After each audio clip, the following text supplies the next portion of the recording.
The chamber of the Galactic Council was a place built to impress, carved from crystal and steel, lit by suns captured in shimmering orbs that floated high above. Hundreds of species filled the seats, their banners raised, their voices echoing across the dome. Guards stood at every corner, armored and armed with plasma rifles, shock staves, and energy blades that gleamed in the light. To the Council, this was the heart of power, where law was decided and fear kept the peace. That peace shifted the moment the humans walked in. The chamber grew quiet as the heavy doors opened.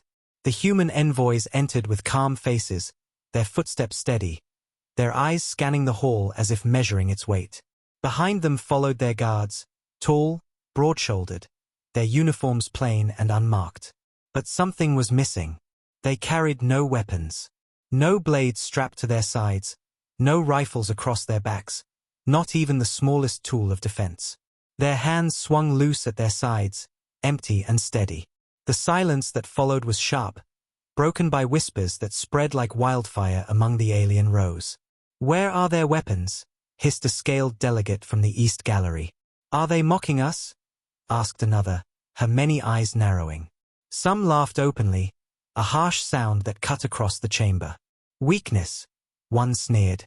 "They come unarmed, and yet they call themselves Deathwelders." But not all were amused. A few leaned forward, studying the humans carefully, noting the way the guards moved in perfect rhythm, the way their eyes never wavered, never flickered with fear or doubt. The Chancellor struck his staff on the floor, calling for order, but even he stole a glance at the unarmed humans as they took their places at the center of the hall. He could not deny the tension creeping into the air. The alien guards who lined the walls shifted uneasily, gripping their rifles a little tighter. Weapons were symbols of strength in this chamber.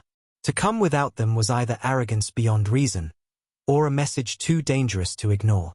The human envoy, dressed in dark robes with a silver crest over the chest, stood calmly, saying nothing. His guards stood behind him like statues, hands folded loosely, eyes sharp as blades. The longer they stood there in silence, the heavier the air became. The council expected speeches, formal greetings, perhaps even excuses. Instead, the humans gave them nothing. The whispers grew louder, and soon insults slipped into the air.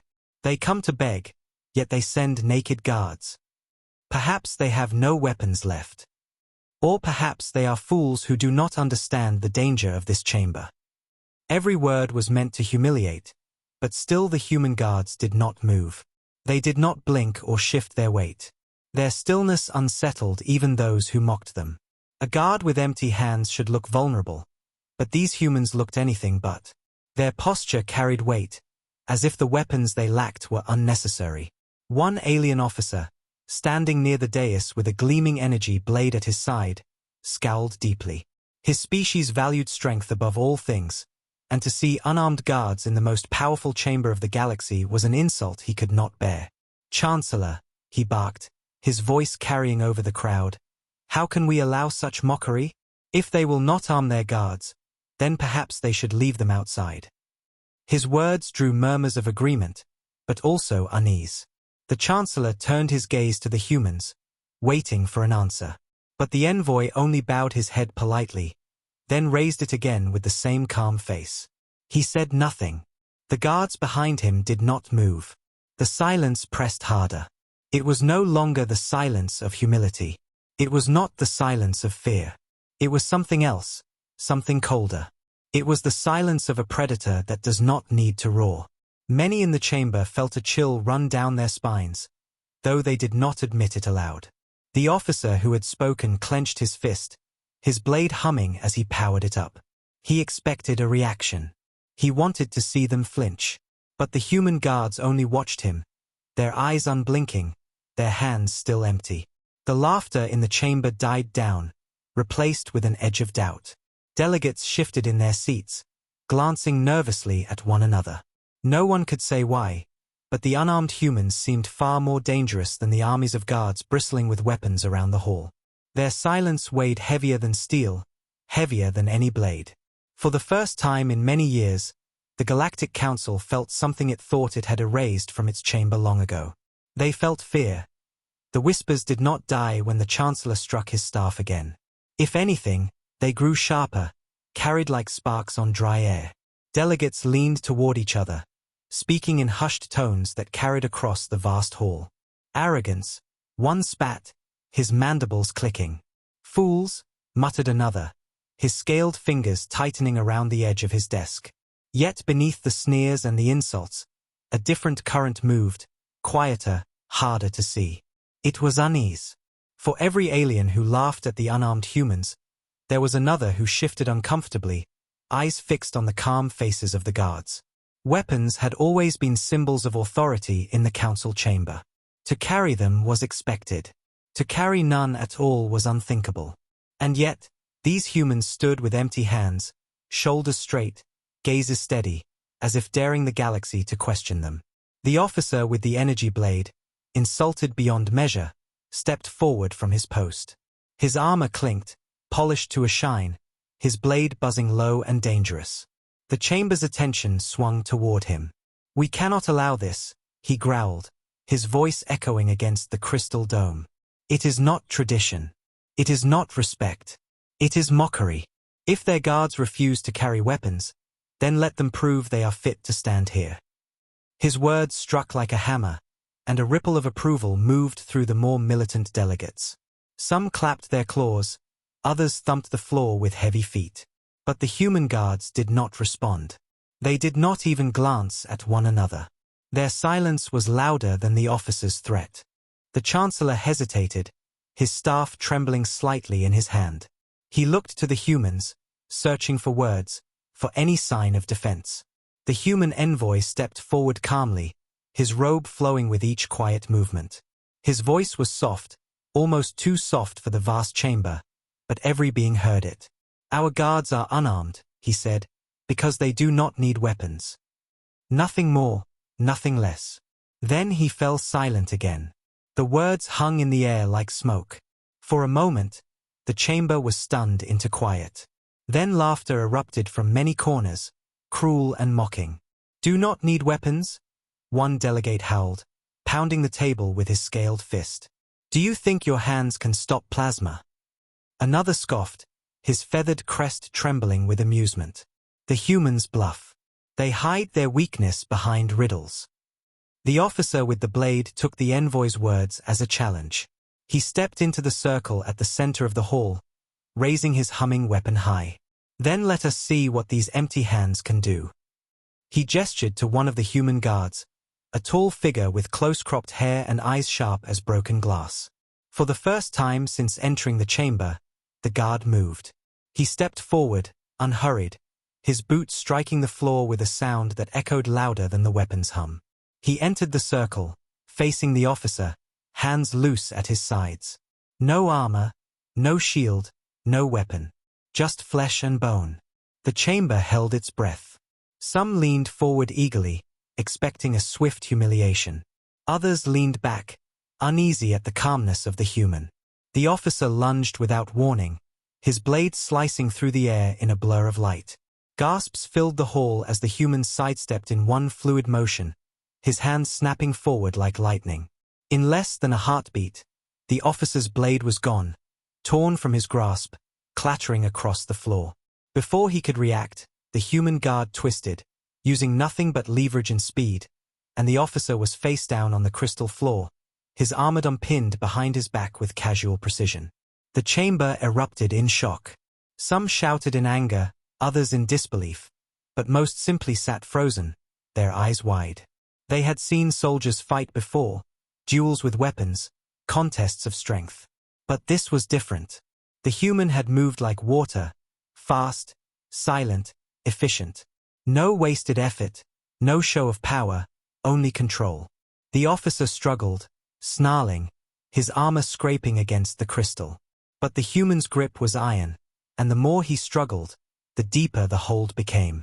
With a single movement, the guard could have broken his arm, snapped his neck, ended his life. Yet he did not. He simply held him there, pinned and helpless, his empty hand stronger than any blade. Finally, the envoy spoke again, his voice calm, steady. "This is why our guards do not carry weapons. Their hands are enough. The human released the officer and stepped back without a word, returning to his place in line. The officer staggered to his feet, humiliated, his blade humming weakly as he retrieved it. He did not meet the human's eyes. The chamber was silent once more, but it was no longer the silence of arrogance. It was the silence of fear. Delegates shifted uncomfortably in their seats. The laughter was gone. The whispers now carried a different tone. They are dangerous. They do not need weapons. What are they hiding? The Chancellor looked pale, his eyes darting between the humans and the rest of the chamber. He struck his staff again, trying to regain control, but the weight of what they had witnessed hung in the air like a storm cloud. The humans had said little, done less, but with one empty-handed guard, they had turned the Council's laughter into unease, its mockery into dread. And though no one spoke it aloud, every being in that chamber felt the same thought crawling through their mind. If one unarmed human could do this, what could an army of them accomplish? The humans stood silently, hands still empty, eyes still steady.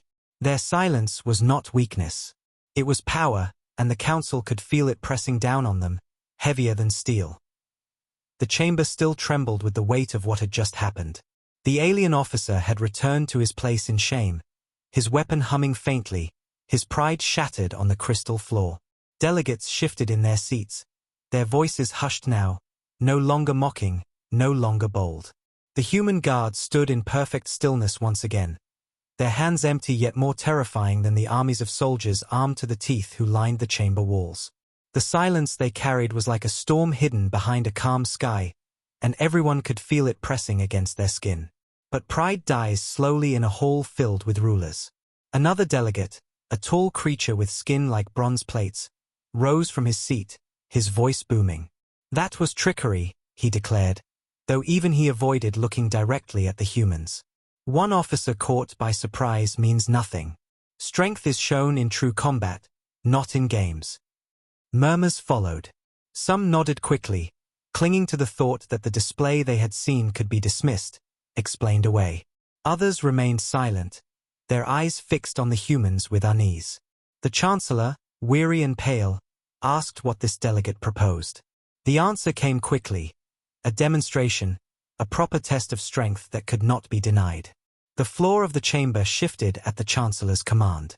From hidden gates beneath the crystal, a massive cage rose, bars of glowing energy humming with power. Within, a machine beast stirred. It was a towering construct of steel and plasma coils, shaped like a predator from one of the deadliest worlds known. Its claws were blades, its mouth a furnace of fire. The Council had used it before as a display of power, a reminder that even machines could be trained to fight. The delegates cheered nervously as the beast roared, shaking the chamber with a sound like grinding metal. "Let your unarmed guards face this," the bronze-skinned delegate challenged. "Then we shall see if their empty hands are truly enough." The Chancellor hesitated, but the human envoy stepped forward before he could speak. His face was calm, his voice steady. "We accept. No debate. No hesitation." The words struck the hall like a bell. The delegates gasped. Some in delight, others in disbelief. The Chancellor opened his mouth to protest, but the humans were already moving. Two guards stepped from their line, walking into the cage without a word. Their boots echoed against the crystal floor, each step as steady as a drumbeat. The cage sealed behind them, and the beast's furnace eyes flared brighter. The hall went silent. The machine roared and lunged, claws flashing, mouth spitting arcs of plasma fire. The human guards did not flinch. They moved as one, their bodies flowing with precision, sidestepping the first strike with inches to spare. One guard rolled beneath the beast's sweeping claws, striking upward with a bare hand against a joint of steel. Sparks flew, and the beast staggered, unbalanced. The second guard leapt onto its back, hands gripping the armored plates, twisting with a strength that made the chamber gasp. The machine thrashed, its tail lashing like a whip, its claws tearing gouges into the floor, but the humans held fast. Delegates shouted, some cheering for the beast, others screaming in horror. The Chancellor clutched his staff, his knuckles white. The human envoy simply watched with calm eyes. The guards moved like predators who had done this before, who had trained for moments exactly like this. One slammed a fist into a glowing coil on the beast's chest. Another tore free a steel plate with nothing but his hands. The beast screamed with a sound that rattled the crystal dome. With a final coordinated motion, the two humans struck together, one twisting its head, the other driving a blow deep into its chest.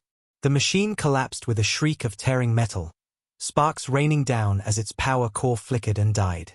The chamber was filled with smoke and silence. The two human guards stepped out of the wreckage, their uniforms scorched, their hands blackened with soot, but their faces calm, their eyes sharp. They did not raise their arms in victory. They did not roar or cheer. They simply returned to their place beside the envoy, standing once more in perfect stillness, as though nothing had happened at all. The council sat frozen. The delegates who had laughed now stared with wide eyes, their throats dry, their hands trembling. The bronze-skinned delegate who had demanded the test sat down heavily, his face pale. The alien officer who had been humiliated before looked away, unable to meet their gaze. Even the guards lining the chamber shifted uneasily, gripping their weapons tighter as if the steel could protect them from hands that needed nothing. The Chancellor spoke at last, his voice quiet, almost broken. "Why?" he asked. The word echoed, small but heavy. "Why do your guards enter unarmed?" The envoy looked at him, his calm expression unchanged. For a long moment he said nothing, letting the silence grow heavier still. Then he answered, his voice soft yet carrying to every corner of the chamber. "Because where humans walk, weapons are unnecessary. We are enough." The words sank into the chamber like stones into deep water. No one laughed now. No one mocked. Even those who wanted to argue could not speak. They had seen the truth with their own eyes, and it terrified them. The council had expected weakness. They had found something far worse. The session ended not with applause or celebration, but with silence. Delegates left the chamber quietly, their eyes lowered, their voices hushed. The humans departed last, their guards walking with the same steady rhythm, their hands still empty, their silence still heavier than steel. And in that silence, the galaxy learned its first lesson, that humanity did not need weapons. Humanity itself was the weapon. Whispers traveled faster than light, carried on every channel, every data stream, every courier ship leaving the Council's capital.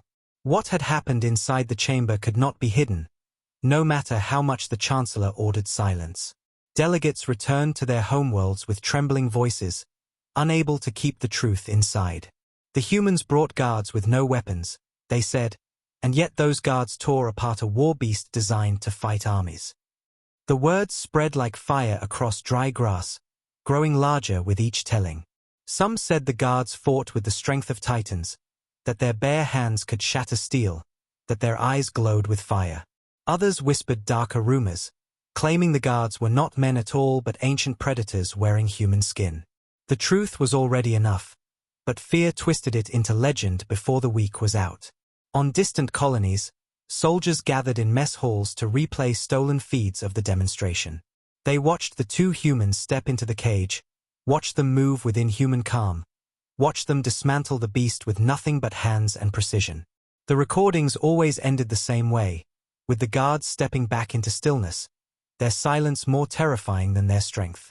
Some soldiers scoffed, claiming the beast had been weakened beforehand, that the demonstration was staged. But late at night, when the lights dimmed, those same soldiers lay awake, remembering the cold certainty in the humans' eyes. Merchants whispered in marketplaces, warning that humans were not to be measured by normal scales. If their guards need no weapons, they said, what of their armies? What of their fleets? Do they carry ships as they carry hands? Silent, hidden, unstoppable. Civilians who had once laughed at the idea of Deathwelders now looked over their shoulders, wondering if the humans were already watching, already waiting. Fear settled into the hearts of ordinary beings who had never seen Earth, never met a human, but who now spoke their name with unease. Within the council itself, cracks spread through the polished crystal of unity. Some leaders demanded that humans be expelled immediately, that their presence was too dangerous to allow. They are not allies, One snarled during a closed meeting. They are predators dressed in diplomacy. Today it was a beast in the chamber. Tomorrow it will be us. Others argued against rash action, their voices shaky but insistent. You did not see their faces, one delegate whispered. They were calm. Too calm. They will not strike unless provoked. We must tread carefully, for if we push them, it will not be the council that survives. The Chancellor sat through these debates with a heavy weight pressing against his chest. He had seen the machine beast destroyed, seen the human guards return to stillness as though they had done nothing at all. It was not just strength that terrified him, it was control. They had shown the power to kill, the ability to break, but they had chosen not to. That kind of restraint was not weakness. It was confidence, the kind that comes from knowing victory is always within reach. Meanwhile, reports trickled in from across the stars. Old stories rising again, tales once dismissed as myths.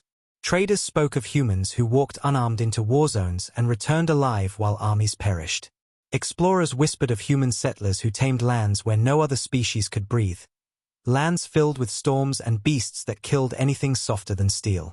Soldiers muttered of humans in past conflicts, outnumbered and outgunned, yet always the last ones standing. The council had laughed at these stories, brushed them aside as exaggerations. But now, after what they had seen, the old tales no longer sounded like fantasy. They sounded like warnings. Even among the council's elite guards, fear took root. They had trained with plasma rifles, drilled with energy blades, armored themselves with the best technology in the galaxy. Yet they could not erase the memory of two humans, unarmored and unarmed, tearing apart a war machine built to destroy legions. Some guards began requesting reassignment. Others simply avoided the human envoys altogether, unwilling to meet their gaze. Their weapons suddenly felt lighter in their hands, as though steel and plasma were toys in comparison to the strength of those empty fists. The humans, however, remained unchanged. They attended meetings with quiet dignity, their envoys speaking calmly, their guards standing in silence behind them. They did not mention the demonstration. They did not boast or threaten. Their stillness remained, heavier than before, a quiet reminder of what everyone had witnessed. And that silence was worse than words. It left the galaxy to imagine for itself what humanity might do if provoked. In private, some delegates began to fear that the unarmed guards were not just a show of power but a test. Perhaps the humans had wanted the council to see, to understand, to taste just a fragment of what they could do. And if that was true, then the question burned like fire in every mind. What else are they hiding? If a handful of guards could shatter a machine, what could an army accomplish? If unarmed men could terrify the council, what could Earth's fleets do to the stars? The Chancellor found no peace in his chambers. He replayed the demonstration in his mind again and again. He saw the officer humiliated, the beast torn apart, the envoy's calm words, "We do not need weapons. We are enough." Each time, the phrase grew heavier, pressing against him like a weight he could not lift. For the first time in centuries, the Council's power felt fragile. Their laws, their weapons, their unity, none of it seemed strong against the silence of Earth. And so the whispers spread, uncontainable, unstoppable. Across the galaxy, species that had once laughed at humanity now spoke their name with dread. The Council had learned the truth, and though they tried to bury it, fear has a way of escaping chains.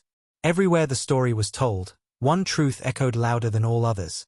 The humans entered unarmed, and that was enough to terrify the most powerful chamber in the galaxy. The council chamber had grown quieter in the days that followed. The memory of the human guards dismantling the war beast still hung like smoke in the air, clinging to every word, every whisper. Delegates came to meetings, but their voices no longer rang with arrogance. The sharp laughter, the mocking tones, they were gone. Yet pride is a poison that dies slowly, and in that silence, new voices rose. There were always those who could not accept what they had seen, those who believed fear could be smothered by defiance. One morning, as the envoys of Earth entered the chamber with their empty-handed guards, a ripple of unease moved across the delegates. Their silence seemed heavier than ever, their presence like a shadow stretching across the hall. The guards stood behind their envoy as always, hands folded, eyes steady, carrying nothing but themselves.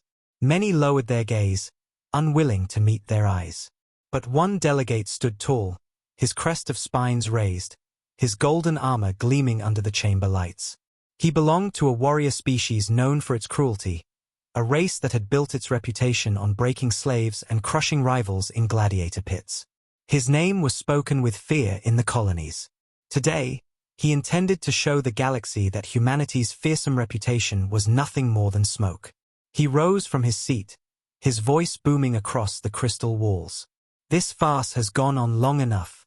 We bow our heads because two humans crushed a toy beast? We whisper like frightened children because their guards walk in empty-handed?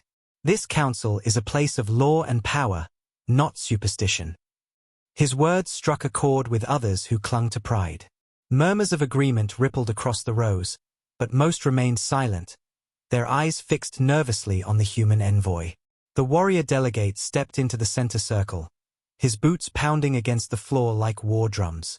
"I demand a trial by strength," he declared, his voice loud, his arms outstretched. "Let these humans prove themselves not against machines, not against tricks, but against flesh and blood. Against me." He turned, pointing a clawed finger toward the guards. "If their hands are enough, let us see them tested against a warrior who has slain hundreds with his own." Gasps filled the hall. Some cheered, desperate to see humanity humbled. Others shifted uncomfortably, remembering the war beast, remembering how quickly arrogance had turned to terror. The Chancellor struck his staff against the floor, his face pale. "This is not wise," he began, but the human envoy raised a hand, silencing him. The envoy's eyes were calm, his expression unchanged. "We accept," he said softly. The words were like thunder. The warrior's grin widened. He cast aside his cloak, revealing a body thick with muscle, scars etched into his scaled skin, trophies from a lifetime of killing. His people roared approval from their section of the chamber, their voices a tide of pride.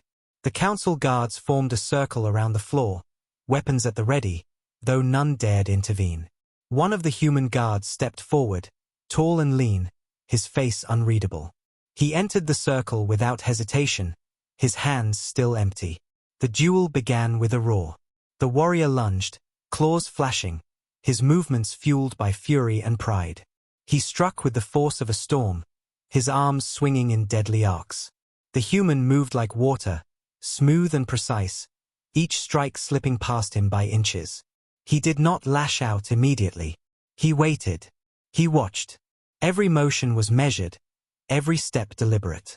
The warrior snarled in frustration, his claws tearing grooves into the crystal floor, but the human's calm never broke. Then, with a speed too fast for most to follow, the human struck. A single movement, sharp, controlled, caught the warrior's arm mid-swing. A twist, a step, a shift of balance, and the towering fighter was suddenly on his knees, his arm locked in a hold that froze him in place. Gasps filled the chamber as the warrior cried out in pain, his strength useless against the iron grip of the human. The human could have broken him. The angle of the hold was merciless, the pressure unbearable. With one motion, he could have torn the arm from its socket. But he did not. He simply held the warrior there, unmovable, unshaken. The hall was silent except for the warrior's ragged breath. Finally, the human released him, stepping back without a word. The warrior staggered to his feet, humiliated, his golden armor gleaming like a mockery. His people sat in stunned silence, their pride shattered. The envoy spoke then, his voice calm, carrying to every corner of the chamber. "You asked why our guards enter unarmed," he said. "Because weapons are crutches. We do not need them. We are our own weapons. And because restraint, not rage, is our greatest strength. Where others seek to kill, we seek only to remind." The words struck deeper than any blade. Delegates bowed their heads, unable to meet his gaze. Even those who had cheered the warrior fell silent, their pride dissolved in the weight of what they had witnessed. The warrior himself returned to his seat without a word, his spines lowered, his eyes dark with shame. That day, the council learned more than fear. They learned the truth of control, of discipline, of a power that did not need to shout or strike to be understood. And as the humans stood in silence once more, their hands still empty, the chamber felt smaller, weaker, more fragile. For the first time, many realized that humanity's weapon was not their strength alone. It was their choice of when not to use it. The silence that followed was suffocating. It was no longer the silence of mockery or arrogance. It was the silence of dread, the silence of rulers realizing they had invited predators into their hall. And the humans did nothing to ease that fear. They stood tall, eyes steady, their presence heavier than steel. And the galaxy whispered once more. The humans carry no weapons because they do not need them. They are weapons. The council chamber no longer felt like the proud heart of the galaxy. Its crystal walls gleamed as always, its banners of 100 species fluttered high, but the air inside was heavy with tension. Delegates who once roared with confidence now sat stiff and quiet, their eyes often drifting to the row of human guards who stood behind their envoy with empty hands. The silence of those men and women pressed against everyone's skin like a cold wind that would not fade. No one spoke of it aloud, but the chamber had changed forever since the day the warbeast was torn apart and the warrior delegate humiliated.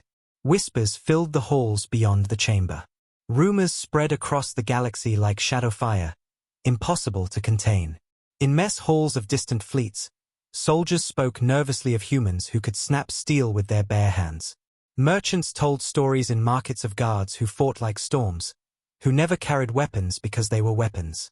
Colonists whispered old tales they had once dismissed, stories of human settlers surviving storms that stripped the flesh from other species, of explorers who crossed death worlds unarmed and returned alive when armored battalions had perished.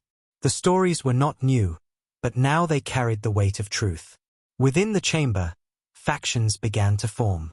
Some delegates demanded the humans be expelled, their presence deemed too dangerous. They called them predators hiding in diplomats' clothing. If they can do this with a handful of guards, one hissed, his voice shaking, what are they hiding on their homeworld? How many more stand ready, silent and waiting? Others urged caution, their fear plain in their trembling words. Do you not see? They have shown their strength, but they have also shown their restraint. They could have broken the warrior's arm, yet they chose not to. They could have killed the beast with rage, yet they dismantled it with calm. If we provoke them, what happens when they decide to stop holding back? The Chancellor sat at the center of this storm, his staff trembling in his grip. He remembered the envoy's words, spoken softly yet with the weight of mountains, "We are enough." At night he could not sleep, the phrase circling in his mind, each repetition heavier. It was not a threat, not a boast, it was a truth, spoken with such certainty that even he, who had led the council for decades, could not deny it. He felt for the first time that his staff, his chamber, his entire government, was fragile clay in the hands of a power far older and deeper than he had realized. Delegates argued for days. Proposals were shouted, restrict human movement, limit their envoys, ban their guards. But each time the humans entered the chamber with empty hands, the words turned to ash in throats. To deny them now felt impossible. To confront them felt suicidal. Their silence was not submission. It was dominance without a single shot fired. And so the council stalled, trapped in fear. Outside the chamber, whispers turned to speculation. What were humans truly? Some believed they had altered their bodies, fusing flesh with hidden machines that gave them their strength. Others claimed they had trained on their death world until pain itself no longer mattered, until their muscles hardened like steel. A few whispered of darker things, old weapons buried in their blood, secrets written in their bones. They are not unarmed because they lack weapons, a governor muttered in private to her advisors. They are unarmed because carrying one would be redundant. Their entire species is a weapon. The alien guards of the council felt the pressure most keenly. They had once stood tall with plasma rifles clutched tight, confident in their role as protectors of the galaxy's rulers. But now their weapons felt like toys. Some avoided the humans entirely, keeping their distance, refusing to meet their eyes. Others began requesting transfers to outer colonies, anywhere far from the chamber where those silent guards stood. Pride kept most in place, But pride could not stop the fear that crawled up their spines every time the humans walked past them with calm steps and empty hands. The human envoys, however, acted as though nothing had changed. They spoke politely in meetings, raising their voices only when necessary, never boasting, never threatening. Their guards stood in the same silence every day, hands folded, eyes steady. The restraint was more terrifying than open hostility. It left every being in the chamber to imagine the unspoken truth. If this was what humans revealed when they wanted peace, what would they unleash in war? The Chancellor called a private council one evening, summoning only the oldest members, those who had lived through wars long forgotten. Behind closed doors, he asked the question that haunted him. What if humanity has been testing us? Silence followed. Then, an elder with pale eyes spoke slowly. They came unarmed. They let us mock them. They let us strike first. They wanted us to see. And now we cannot unsee it. The Chancellor gripped his staff tightly, feeling the weight of centuries pressing down on his shoulders. He realized that the Council was no longer in control. They had invited humanity into their chamber, and in doing so, they had revealed their own weakness. The humans did not need weapons, because they had already turned the galaxy's greatest power into prey without firing a single shot. The next morning, when the humans arrived, the chamber fell into an unnatural silence. No one mocked them. No one challenged them. Even the boldest delegates lowered their eyes. The humans entered as they always did, calm, unarmed, silent. And in that silence, the galaxy felt its own chains tighten, not around Earth, but around itself. For the first time, the Council understood that it was not humanity who was trapped in their chamber. It was they who were trapped in humanity's silence. The Council chamber was no longer the proud hall it once had been. Its crystal walls still shone with light, its banners still fluttered high, but the spirit of command and unity was gone. Now the air was thick with dread. Delegates came to sessions with tense faces, their voices clipped and hollow. Every time the humans walked in, with their calm eyes and empty hands, silence fell across the hall like a shadow. What had begun as laughter and mockery had curdled into fear. Yet fear does not bring wisdom to all, it also breeds desperation. Behind closed doors, whispers turned into plots. Some species could not bear the humiliation. They were ancient empires, proud of their fleets, proud of their warriors. To be cowed by unarmed humans in their own chamber was unbearable. Secret meetings began in the lower chambers, far from the Chancellor's ears. Holograms flickered in private rooms as delegates swore to act. They test us, one growled. They are predators, not diplomats. If we do not strike first, they will strike when it pleases them. Another nodded sharply. We must remind them that the Council is not a place for intimidation. They come unarmed, then let us break them unarmed. So a plan was formed, whispered like poison. A small group of delegates arranged for their personal guards, specialists trained in silence, killers pulled from the darkest corners of their armies, to stage an incident. It would happen in the chamber itself, during a routine session. A staged dispute, a manufactured insult, then an attack on the human guards. If the humans fell, their reputation would crumble. The fear that gripped the galaxy would vanish. If they prevailed, well, the Council could always claim ignorance, blaming rogue elements or misunderstood security measures. To the plotters, it was worth the risk. The day arrived. The chamber filled as usual, its rows of species gathered, voices low, glances uneasy. The Chancellor sat at the center, weary lines etched into his face. He struck his staff, and the humans entered.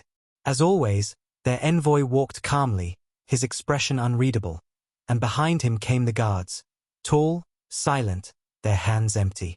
The same silence spread across the chamber, tightening throats and stiffening spines.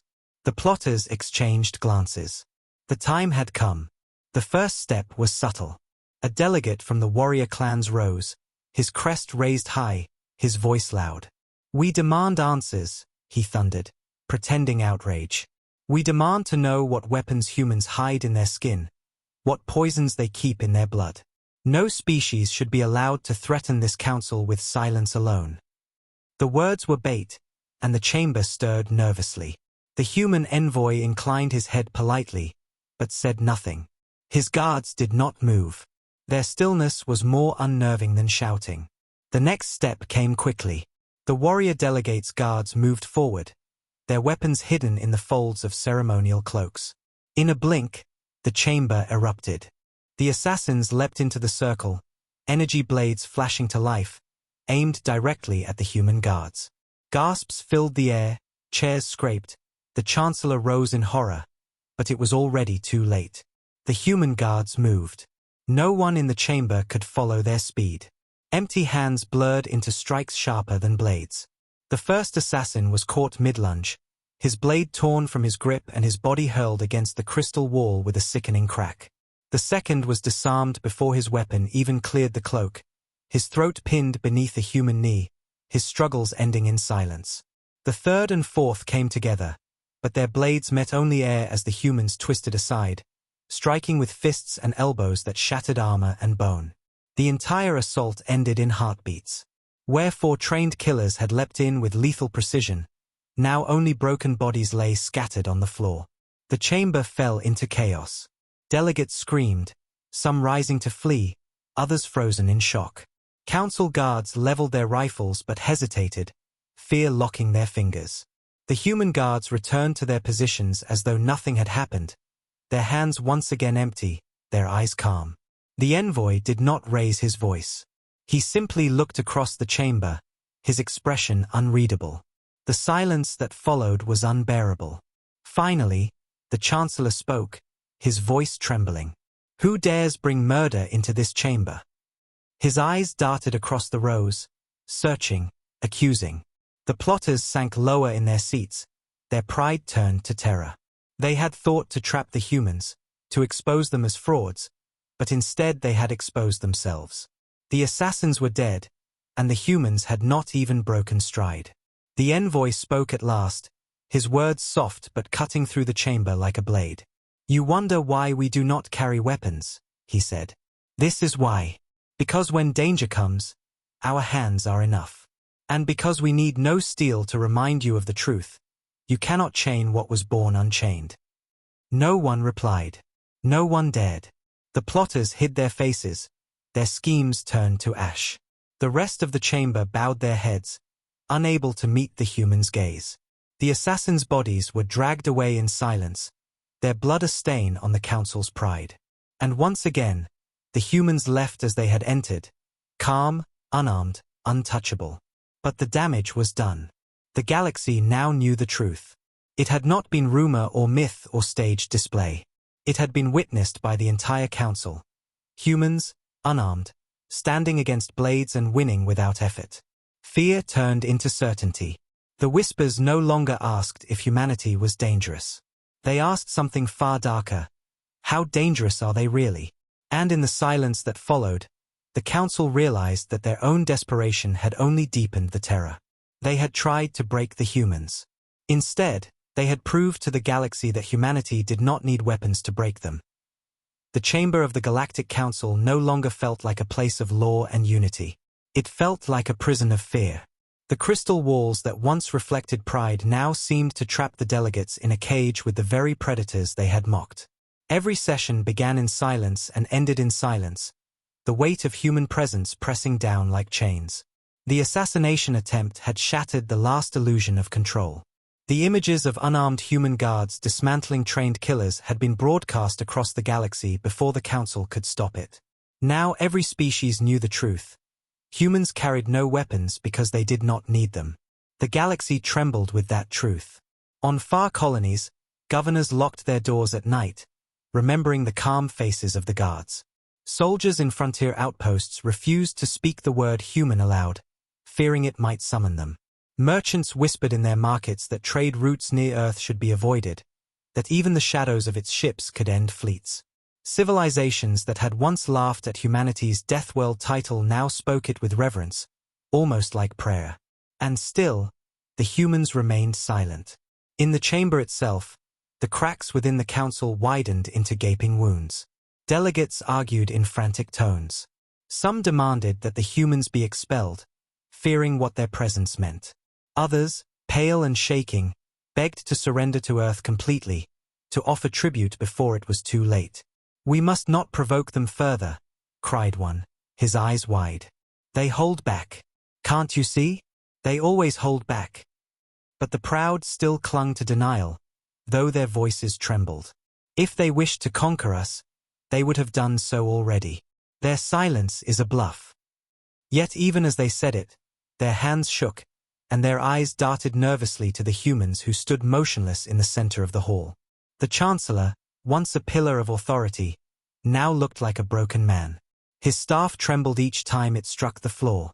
He no longer believed his own words. Night after night, he saw the envoy's calm face in his dreams, heard the soft voice that said, "We are enough." He woke drenched in sweat, convinced that silence itself had become an enemy he could not fight. He had ruled empires, crushed rebellions, ended wars, yet he had never felt so powerless. At last, desperation reached its breaking point. A summit was called, one unlike any before. Every delegate attended, their faces grave, their voices hushed. They rose one by one, not to boast, not to threaten, but to plead. Some begged for mercy outright. "We were wrong," one delegate admitted, his mandibles clicking with shame. "We misjudged you. We thought silence meant weakness. We see now it means power. Please, spare our people." Others offered tribute, entire planets, fleets, resources, anything to appease humanity. The proudest species, once loud and mocking, now bent their heads, unable to look the human envoy in the eye.